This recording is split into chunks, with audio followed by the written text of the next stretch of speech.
Yun, magandang araw po sa inyong lahat, Luzon, Visayas, Mindanao, pati na rin po sa mga kababayan nating OFW dyan. Welcome po sa panibagong reaction video dito sa Makapili TV. Ngayon po, ito yung pag-uusapan natin, itong Quadcom. So, marami na nagsasabi na talagang umaabuso na itong mga congressman natin. So, every time na lang na sila kukuha ng resource person na sa palagay nila na ito kaalyado or sabihin natin hindi pumapanig dun sa script na gusto nilang mangyari na maidiin ang mga Duterte, particular si Pangulong Duterte, tinatawag nila, kumbaga hinuhusgahan kagad nila ito sinungaling, tapos diretso cite in contempt. So sa video na to, makikita po ninyo dito na talagang obvious na itong mga kongresista natin na nasa Quadcom, talagang abusadong abusado na. Gaya nga ng sinasabi ni Atty. Topacio rito, na sila na yung umaaktong, sila na yung pulis, sila na yung investigador, sila na rin yung judge. So, saan ka nakakita na kumbaga, walang basihan yung mga sinasabi ng kanilang mga witness? Kasi siyempre, di ba, pag witness, kailangan maglalabas ka ng mga ebidensya. Hindi sapat yung, yung verbal lang. Kasi lalabas, hearsay lang yung sinasabi mo. So, kailangan makapagpakita ka ng mga ebidensya. So, pero dito, sa itong Quadcom committee na to ng Kongreso, kapag yung kanilang witness nagsalita at magdidiin kay Pangulong Duterte, wala nang no question asked sa kanilang kredibilidad, sa kanilang mga isinisawalat, kung paano. Kumbaga, hindi na nila ini-interrogate kung saan ba nila nakuha yung statement nila. Unlike kapag yung resource person, yun yung magiging susi para maidiin si Pangulong Duterte, yun yung gigisahin nila at gigipitin nila ng todo. So, kapag yung sagot hindi papabor doon sa script na gusto nilang mangyari na madiin si Pangulong Duterte, tatawagin nilang sinungaling, talagang sinisindak nila, hanggang sa pinakahuli niyan, isa-cite in contempt. Yung isang pinakamagandang example dyan, si Superintendent Padilla, na eventually biglang binawi niya yung kanyang statement. Nung unang statement niya, kasi nga pinaparatangan ng mga, tandaan nyo yung nagparatang kay Superintendent Padilla, mga inmate. Ito yung mga convicted na. Convicted na, so kumbaga nating tulus na sila. So magsabi man sila ng totoo o hindi, still makukulong pa rin sila. Pwedeng madagdagan yung sentensya nila o hindi. So it doesn't matter na sa kanila yon.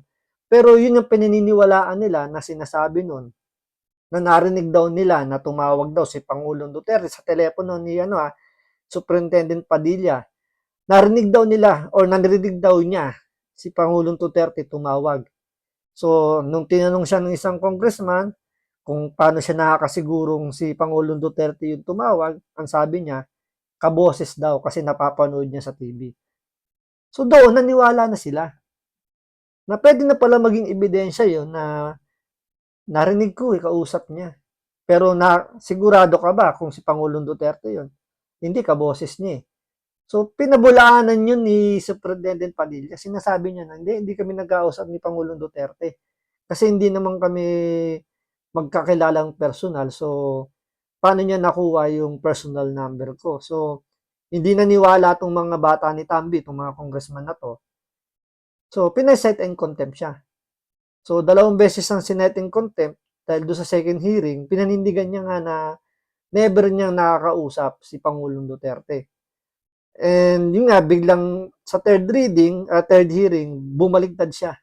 Pero yung pagbaliktad niya, hindi naman totally idiniin si Pangulong Duterte. Kumbaga sinakyan niya lang yung script na sinabi niya doon sa affidavit niya na, oo, may tumawag sa akin na sa palagay niya, si Pangulong Duterte, base daw sa boses.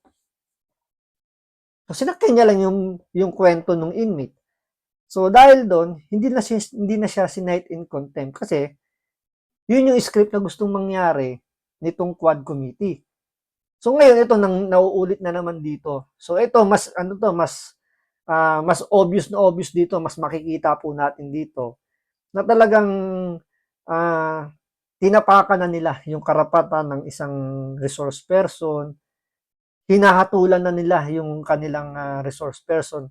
Kasi kumbaga bago pa magsimula yung hearing na to, meron na silang conclusion, meron na silang kumbaga tapos na sa kanilang kaisipan na guilty na si Pangulo Duterte at kasangkot itong mga to, itong mga resource person na sinasite in contempt nila. So yan po yung panunuorin natin at hihimayin natin. Kaya kung hindi ka pa nakasubscribe sa Makapili TV, pakipindot naman po muna yung subscribe button at the same time palike na rin po ng video. Wala naman pong bayad yan. Kaya pindot na. So ito, panoorin po ninyo kung paano po umasal itong mga congressman natin na sila na yung police, sila na yung nag-imbestiga, sila na rin po yung umahatol kung guilty or not guilty ka.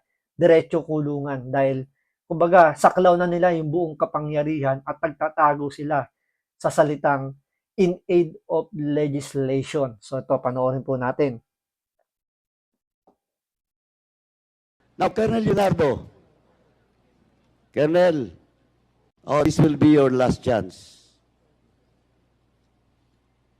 Yung tatlo po, inamin na po ni Colonel Garma na nag-meeting kayo. In the statement of former Major Fortaleza, sinabi niya na po, yung tawagan, yung first visit, tapos yung statement that ayos na, may mga tao na dun sa loob. Now, in the last hearing, you deny it. Now, this will be your last in this committee to tell the truth. Do you confirm that indeed Superintendent Padilla has a meeting with you in the CIDG office? Kasi po, marami na po tayong witnesses na lalabas din. Tsaka alam na po namin ang totoong pangyayari. Alam na po namin yung puzzle, tapos na po. As I have said, noong nakaraan pa. And that includes also the question. Diba? Sa kanila, tapos na. Nagawa na nila yung puzzle. Kumbaga, nabuo na nila yung kwento. So, parang sa kanila, tulad niyan, di ba, dito, pinipilit niyang paaminin itong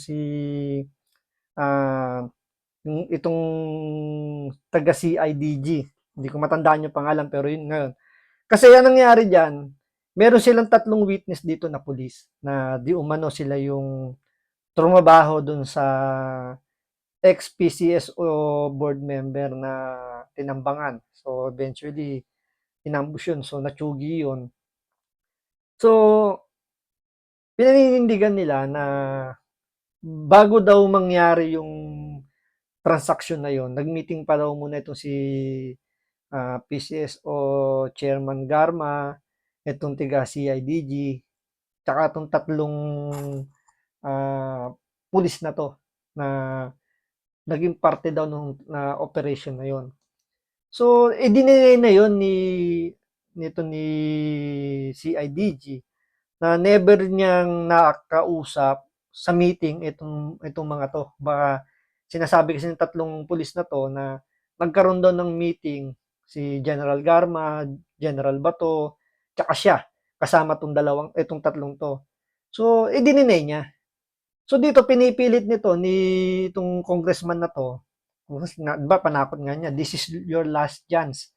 So ibig sabihin, may nakaamba ng hatol sa kanya na posibilidad na isa-cite in contempt siya. So parang baliktarin mo yung sinasabi mo, hindi ka na masasite in contempt. So dito pinipilit niya na baliktarin mo parang ganun. Kasi last chance na nga. So magsabi ka na kumbaga sumakay ka na sa script namin para hindi ka ma-cite in contempt. Kasi buo na yung puzzle namin, kumbaga sarado na eh. Mas pinaniniwalaan na nila yung 3 ito na witness daw nila na talagang nangyari yung meeting, na nangyaring pinlano daw talagang tsugiin yung PCSO board member na yon. So, kumbaga dito, kahit ano pang ipaliwanag mo, tapos na yung kwento eh. So, pinahaba na lang nila yung kwento, yung hearing, na ibaligtad mo man lang yung script mo na pumanig ka na sa amin para madiin na to, para tapos na yung problema mo. Kaya nga kung titingnan mo rito, hindi na rito inimbitahan si Police Superintendent Padilla. Yung warden ng Davao Penal Farm. Dahil nga bumaligtad na siya eh. Pero hindi naman totaling bumaligtad siya dun sa script, dun sa affidavit niya. Basta sinabi niya lang doon, oo, may tumawag sa akin na siguro si Pangulong Duterte nga yung kasi nga kaboses. So dito, hindi na siya inimbitahan dito kasi nga tapos na yung trabaho niya, yung role niya na eto na, bumaliktad na. So tinuro na si Pangulong Duterte. So ngayon, itong dalawa, si Garma at itong si taga CIDG na to, eh, hindi pa bumabaliktad. So pinaninindigan nila na hindi nila kilala tong mga pulis na to at never nagkaroon ng meeting tungkol dun sa pagplanong pag-dispatcha dun sa PCSO board member. So dito, pinipressure na sila nitong congressman na to na bumaliktad siya. Sabihin niya na, oo, totoo nangyari yung meeting para at least tapos na. So, galing naman sa bibig niya, natapos na yung puzzle, gawa na yung script, gawa na lahat. Kumbaga, nakapag-conclude na sila na guilty na ito si Pangulong Duterte. So that I asked you in the previous hearing with regards to your meeting in which you evaded in the first preliminary question that I asked you evaded to say and tell to this committee the place where the meeting happened. Now, again, Colonel Leonardo, do you confirm that indeed you have a meeting with Superintendent Padilla? Or else I will be forced also to call somebody that will testify again. No, Mr. Chair. You deny. Yes, Mr. Chair. No meeting happens. No meeting happened. So these three witnesses and resource persons pointed to you that there is such a meeting happens and you still denied. Sir, as I previously... Yes, I am just asking you. no You meeting, still sir. denied. No meeting, Mr. Chair. With that, Mr. Chairman, I move to cite in contempt former Colonel Leonardo. Diba? Dahil hindi niya mapiga na mabuligtad itong si Colonel Leonardo, yun, Leonardo pala ng Napolcom na dating CIDG dun sa Davao. Dahil hindi nila mapilit na na baliktarin yung sagot niya na oo, nagkaroon ng meeting. Siniting contempt siya. Kahit na sinasabi nitong congressman na to na may witness na ito, tinuturo nga kayo na may meeting nga. So ang dapat, tinatanong muna nito itong mga witness na to, asan yung ebidensya nyo na magsasabi na totoong nagkaroon ng meeting? Siyempre, pag nagka-meeting, sigurado naman yan. I-inform kayo through text. Kumbaga, ikwento mo kung paano nagsimula, kung paano kayo, kumbaga, paano mo nakilala, kung ano yung naging transaction nyo para pagkatiwalaan kayo. Unang-una, isipin ninyo, mabigat yung desisyon na gagawin itong tatlong to kasi sila yung tatrabaho dun sa pag-dispatcha dun sa PCSO board member. So kung ikaw matinong pulis, mabigat na desisyon yung gagawin mo kung ito susundin mo yung utos sa'yo. So, kailangan kumbaga dito, kailangan tatandaan mo na lahat ng detalyado para in case na talaga hindi kaya ng konsensya mo, pwede kang magsumbong.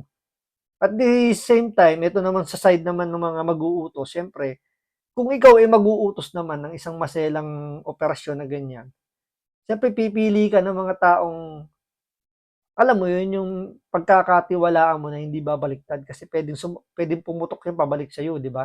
Magbabackfire yan. So, hindi ganun kadali para kumuha ka ng mga baguhan, mga bagito. Kasi mga time na yan, mga upper class daw sila to. Ito yung mga lower class nila. So, ibig sabihin, wala silang special connection. So, nagiging connection lang nila, galing sila sa isang institution lang, which is yung PNPA.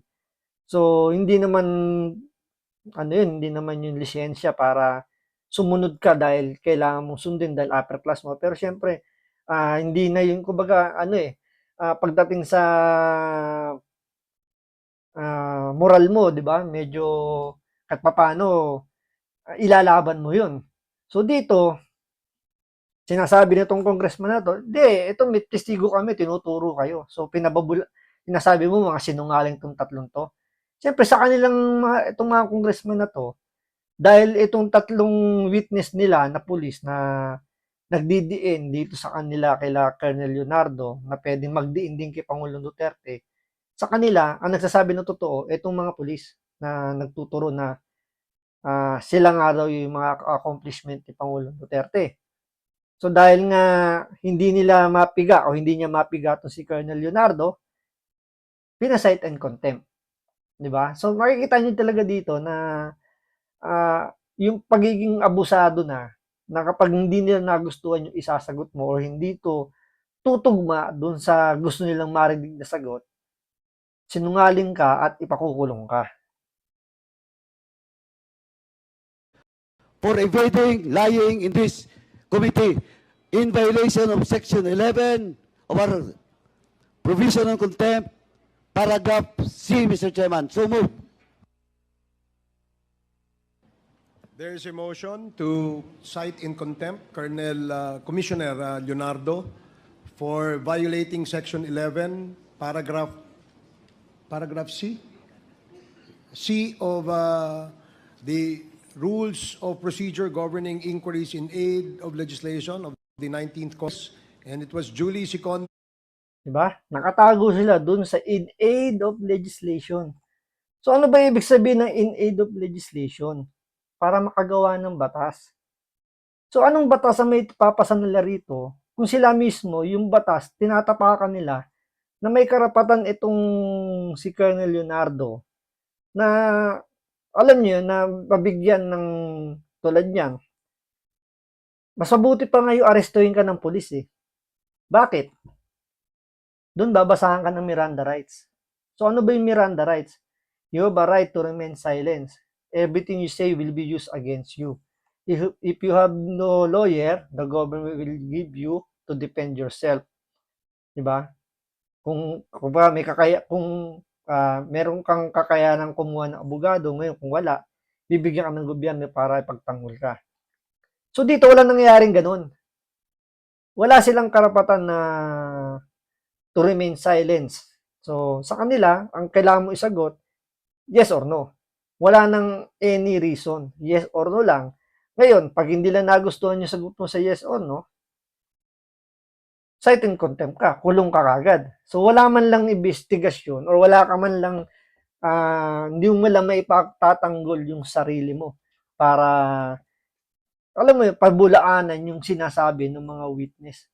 Mabuti pa nga sa korte, yung abogado mo pwede mong questionin yung mga witness para patotohanan yung mga sinasabi nila. Eh dito, wala kang karapatan na questionin yung mga witness nila. Kasi sa kanila, yung mga witness nila, yun yung nagsasabi ng totoo. Dahil ikaw yung inaakusahan nitong mga to, ikaw yung sinungaling. Isipin nyo ha, inaakusahan pa lang itong mga to, sila Colonel Leonardo na accomplishment daw. So, hindi naman, kumbaga, wala pang katotohanan. Wala nga silang inilalabas na ebidensya na itong mga to, talagang may ginawang hindi maganda. Ito, wala akong pinapanigan dito Ang sa akin lang, yung the way ng kanilang pag-iimbestiga.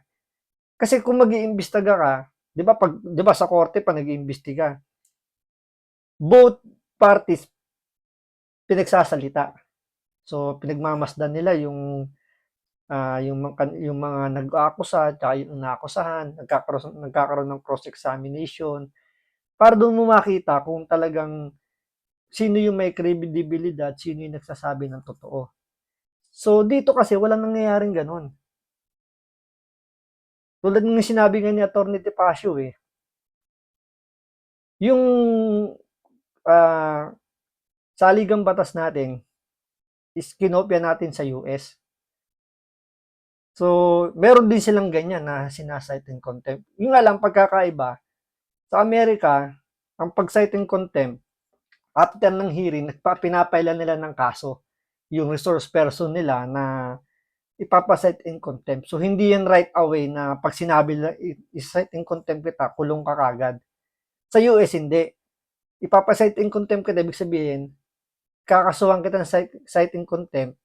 So, korte yung mag-i-issue sa'yo or mag-ahato sa'yo kung tama ba na i-cite in contempt ka. So, may due process na mangyayari. Unlike dito sa atin, wala. Pag sinabi nitong mga bata ni Tambi na citing contempt ka, wala ka na magagawa. Mapupunta ka, mapipriso ka kagad. So, kaya yung ibang resource person dyan, natatakot, di ba, na siyempre mababalahura sila dyan. Kaya nga ibang-iba yung kay BP Sara eh. Kay BP Sara hindi nila kinaya. Kaya nga hindi siya nag-take ng oath eh. Kasi alam niya ganyan yung mangyayari sa kanya, napipigain siya dyan. So alam na alam ni BP Sara yung magiging galawan. Kaya hindi siya uma-attend ng Congress hearing. Kasi alam niya na kung ano yung makapupuntahan. Kahit yung mga staff niya, hindi niya ina-allowed na pumunta dyan kasi nga, ganyan yung mangyayari. So, siyempre, iba pa yung kung mag-i-issue sila ng ng motion para kumbaga mapilitang umattend kundi isa-citing contempt yung mga ano niya. Hindi nila magawa yun kasi si BP Sara matalino na alam niya na hindi pwedeng puwersahin ng mga congressman in aid of legislation. Paano ka gagawa ng batas na ganyan kung yung mga gumagawa ng batas hindi alam kung ano yung tamang yung pagpapatupad ng batas. So dito na dapat dito nga pumapasok dito yung Commission on Human Rights eh. Kasi bakit tinatanggalan nila ng karapatan na idepensa ng mga inaakusahan nila yung kanilang mga sarili. Dito hinahatulang kagad nila guilty na. So dito ni Commissioner kalimutan ko pangalan ulit. So, yun, citing contempt siya kasi nagsisinungaling daw base dito sa mga congressman na to.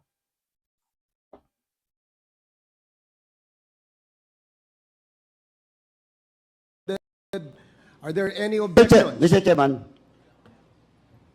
Yes, Congressman. may I ask who's the person beside Colonel Leonardo? Tingnan nyo pa yung inasal nito ha. Tingnan nyo yung inasal nitong congressman na to. Tingnan nyo. Sa kabila po, on the left side. Mr. Chair, he's my counsel, Mr. Chair. You're my, so you have entered your appearance here? When?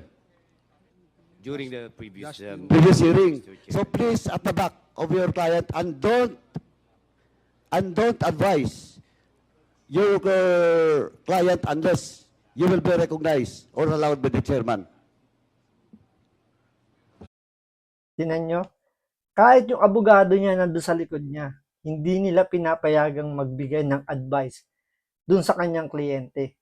So, dyan pala makikita nyo yung pagiging abusado. Mabuti pa sa korte, di ba? Yung mga abogado, pwedeng magsalita, pwedeng magbigay ng advice, nagko-cross-examine. So, ganyan talaga kaabusado na yung mga congressman natin. Yan yung isa sa mga rason na sinasabi nga ni Erwin Tulfo na bakit daw nung panahon ni Pinoy, panahon ng mga dating presidente na umattend tapos nag-take ng oath, hindi naman daw nabastos. Ngayon, tingnan mo yung mga congressman natin. Di ba? Legal counsel nung iniimbestigahan nila, hindi pinapayagang magsalita para makapagbigay ng advice man lang. Para may express man lang yung kanilang karapatan. Hindi. Kumbaga yung mga karapatan nila wala nang kwenta. Kasi sila na yung batas dito, itong mga congressman natin. Sila na yung batas. Sila na yung police. Sila na rin yung judge. So, ganyan po kababastos. Ganyan po parang ganyan mang abuse na ngayon ang ating mga congressman pagdating sa mga resource person. So, yan po yung ating napapansin sa ating mga kongresista ngayon especially dito sa Quad Committee. So, maraming salamat sa panonood. Ingat po kayo lagi. God bless.